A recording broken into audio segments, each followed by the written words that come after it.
Have you ever wondered which foods have a decent amount of salt in them? Hi, my name is Luke, lead dietitian at Active Health Clinic, and today I wanted to play a little game with everyone called The Price is Right, Salt Edition. Oftentimes we go about our day trying to figure out how we can best help our iron pots, and one of the best things that we can do for that is actually have more salt in our diet. Now, there's other videos that I could show you that would talk about the physiology of that, but today's video is more about playing a game of The Price is Right, but with salt in each of these different foodstuffs. And I want to talk to you about how much salt you might actually need in your day if you live with iron pots to help you get that benefit towards your blood pressure and blood flow, as well as teaching you a little bit about some of the salt content of these foods. So first off, how much salt do we actually want to have in our day when we live with iron pots? Well, that's going to be really individual, and it really depends on your other symptom management strategies, what level of capacity you have, and how severely your symptoms present throughout the day. But if we compare it to the Australian Dietary Guideline, which is about 2,700 milligrams of sodium, I should say, we want to be pushing about 4,000 milligrams of salt in our day, which is, roughly another sort of third to a half of what we might get or what we might be recommended as someone who doesn't live with iron pots.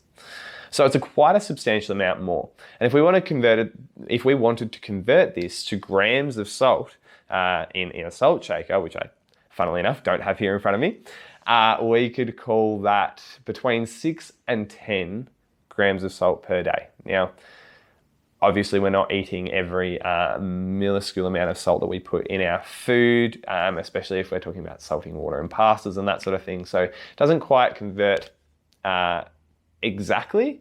So that's why we go with the milligram amount of sodium, because that's really what we're looking for. Now, what type of foods have a decent salt amount? Well, some of the ones in front of me, and I'll put my corn thins here so you can see them, have a decent amount of salt in them, and some don't. And we'll go through that in a second. But really what we want to look for, and I'll get ready to pan the camera over towards the end of the video, what we want to look for on the back of one of these packets is actually the amount of sodium that's on the back of the packet, and that's going to tell us about how much we want.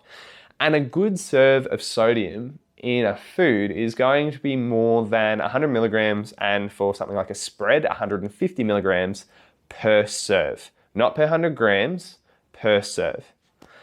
So that leads me to a bit of a game of The Price is Right.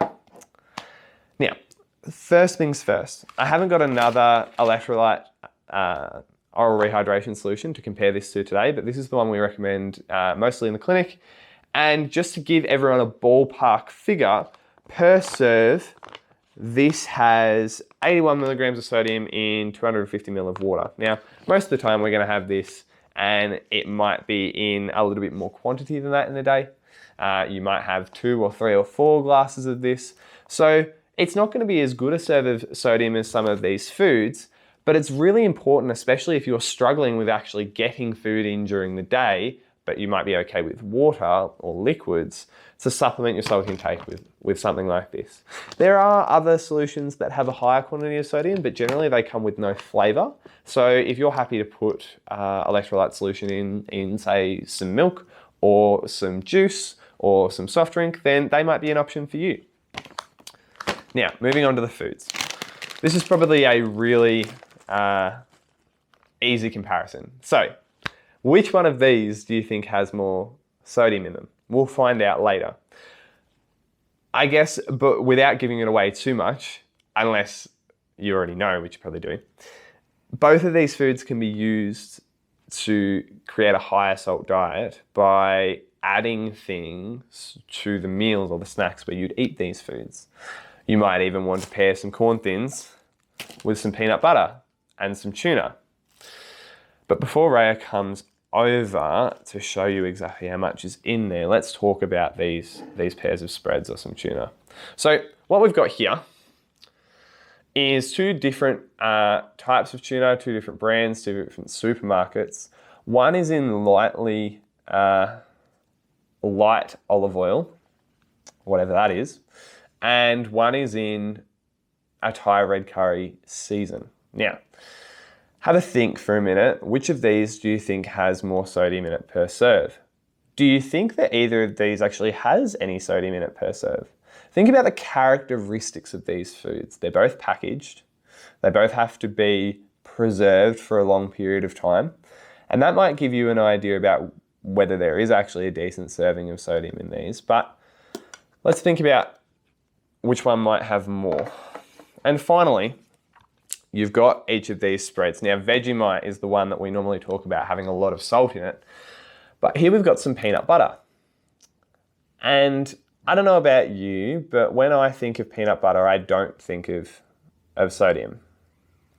Do you think they have a lot of sodium in them? You've got a fairly natural type peanut butter, perhaps. It's called Simply Nuts. Could be a metaphor for me, perhaps. And you've got a really standard peanut butter here. So it'd be really interesting to see which of these has more, but have a think. Which one do you think? Ray, do you want to come on down? And we'll give everyone a bit of a look at which of these has more salt. So if we go to the carbohydrate sources first, you can see on the chips it clearly has more salt per serve, okay? So per serving, you've got 143 milligrams of sodium. So that's going to be a really decent sodium-filled snack.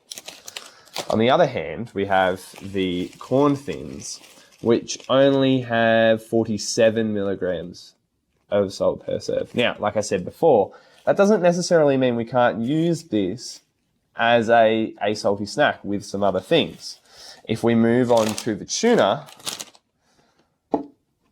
we can see, and this is really small, so we'll see how we go, but we can see that the Thai red curry has almost 120 milligrams more sodium in it than what the light olive oil based tuna is. Now that might be because some of the seasoning in it, but it's important to understand that if we're wanting to pair good foods, which tuna is, gives you plenty of protein, with things that are going to help our presentation and our condition, that these are some of the options that we need to look at, okay? What sort of seasoning is used? What sort of basing in the flavouring is used that's going to be able to help us to reach our salt target during the day? And finally, did we ever think about the peanut butter? Which one do we think has more? This one has less than 40 milligrams per serve of sodium, so it's actually quite low, whereas this one has well over 100. So again, when we're looking at the quality of foods that we're trying to eat, and we're looking at the perhaps symptom benefits that we're going to get from eating these foods, you can see that there can be a substantial difference in the same type of product.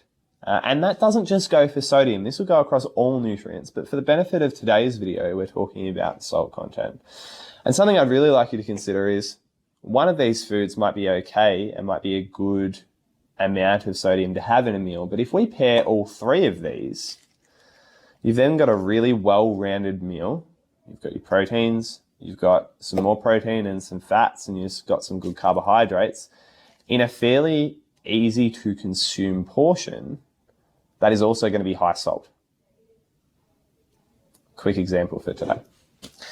So that's been a little bit about how much salt is in separate foods and playing a little bit of a game around what types of foods actually have this salt content and which ones, perhaps of the same foods, have more salt versus less. I hope you've enjoyed today's video.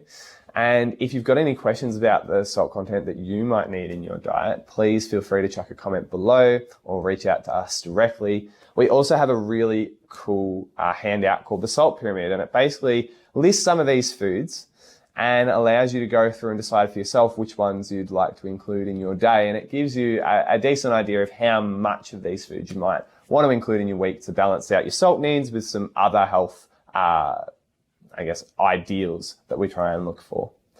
Hope you've enjoyed today's video. My name's Luke, and as always, happy eating.